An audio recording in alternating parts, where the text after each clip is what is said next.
அவன் சொன்னதை கடைபிடிக்க வேண்டும். இன்னும் சொல்ல போனால் இந்த நதிநீர்களை இணைக்காமல் இந்தியா பொருளாதாரத்தில் முன்னேறாது. நமது நாட்டிலே இப்பொழுது ஒரு வேலை நிறுத்தம் நடந்தது. எதனாலே? டீசல் பெட்ரோல் விலை உயர்வினாலே. 75 லட்சம் லாரிகள் ஓடவில்லை.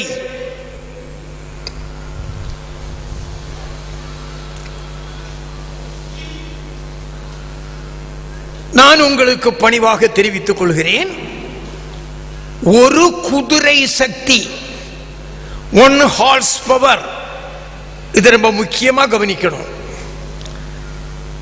ஒரு குதிரை சக்தி உண்டாக்குவதற்கு பெட்ரோலோ டீசலோ பயன்படுத்தணும்னு வைங்க. ஒரு குதிரையினுடைய சக்தியை கொண்டு வரணும்னா அதுக்குள்ள பெட்ரோல், அதுக்குள்ள டீசல். ஒரு குதிரை சக்திக்குரிய பெட்ரோல் டீசலிலே தரையிலே பூமியிலே 150 கிலோ ஒரு பாரத்தை கொண்டு போகலாம். 150 கிலோ பாரத்தை ஒரு குதிரை சக்தி டீசல்ல, ஒரு குதிரை சக்தி பெட்ரோல்ல தரையில கொண்டு போகலாம். 150 கிலோ பாரம். அதே ஒரு குதிரை சக்தியில ரயில்ல தண்டவாளத்தில் கொண்டு போனா 500 கிலோ கொண்டு போகலாம். அதே ஒரு குதிரை சக்திய தண்ணீர்ல கொண்டு போனா 4000 கிலோ பாரத்தை கொண்டு போகலாம். அன்னைக்கே பாரதி சொன்னதை கேட்டிருந்தா இன்னைக்கு எங்க பார்த்தாலும் கப்பலும் தோணியும் ஓடிக்கிட்டே இருக்கும் இல்லையா? டீசல் பிரச்சனை வந்திருக்காது இல்லையா? நமக்கு பாரதியை பின்பற்றவில்லை என்றால் பாரதம் முன்னேறாது. பாரதியை பின்பற்றவில்லை என்றால் பாரதம் முன்னேறாது. வங்கத்தில் ஓடி வரும் நீரின் மிகையால், அவன் தண்ணியை கேட்கல பாரதி. எவ்வளவு அற்புதமான வார்த்தையை போடுறான் பாருங்க. வங்கத்தில் ஓடி வரும் நீரின் மிகை, the excess water of the Ganges. கங்கையில் அவனுக்கு தேவையாய் இல்லாமல் இருக்கின்ற அந்த தண்ணீரை இங்கே கொண்டு வந்தால் நாடு செழிக்கும். பாடுபவன் பாரதி. பாரதியாவது நாம் முழுமையாக பின்பற்ற வேண்டாமா? 39 வயது வரை தான் வாழ்ந்தான்.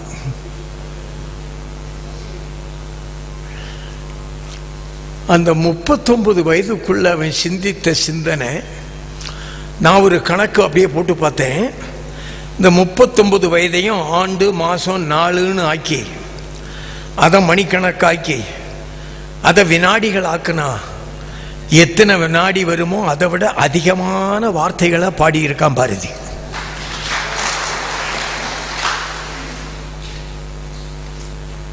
அவன் சொல்லாதது இல்லை. அவன் சொல்லியவைகளை எல்லாம் கேட்க வேண்டும் என்பதற்காக சொல்லுகிறேன். அருமைக்குரிய பெருமக்களே, பாரதிய கூட நம்ம சரியா சொல்லலைங்கிறக்காக நான் அந்த குயில் தோப்பை சொன்னேன். குயில் தோப்பை சொன்னது அதுக்கு தான். இன்னொன்று சொல்லட்டுமா உங்களுக்கு? இது அநேகமா எங்கேயும் வராதது. திருப்பூர்ல ஏதாவது புதிய செய்தியை சொல்லுவோமேன்ட்டு சொல்றேன். ரொம்ப முக்கியமான செய்தி இது. என்னன்னா,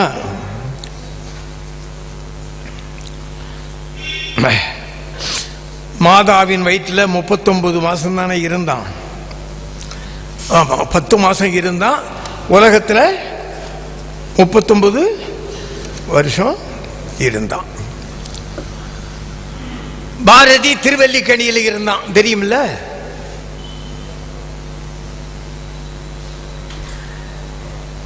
பாரதி திருவல்லிக்கணியில இருந்த போதுதான் அந்த பார்த்தசாரதி கோயிலில் திருவுருவம் போகும்போது இவனும் எல்லாரும் சப்பரத்தை தூக்கிட்டு போவாங்கல்ல, இவனும் ஓடி போய் தோள் கொடுத்து தூக்கிட்டே போவானான் பாரதி.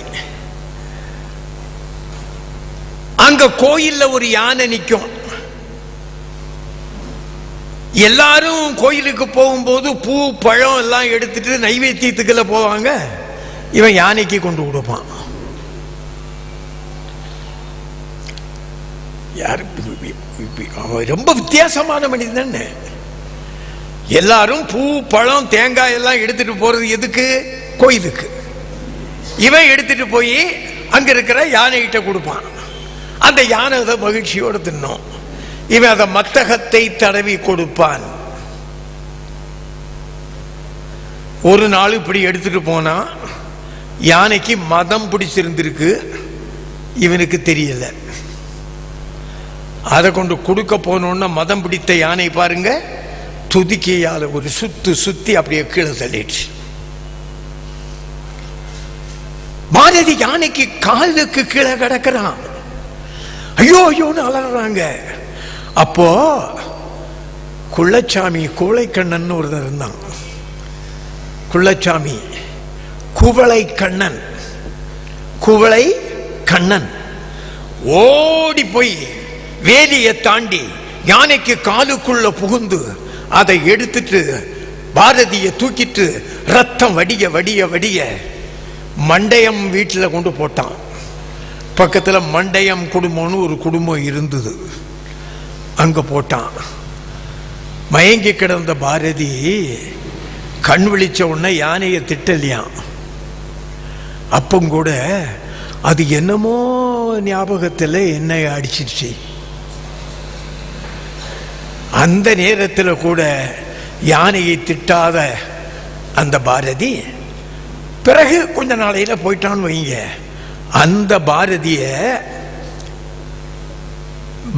பாட்டை பாடக்கூடாதுன்னு தடையெல்லாம் இருந்தது தெரியும் இல்லையா?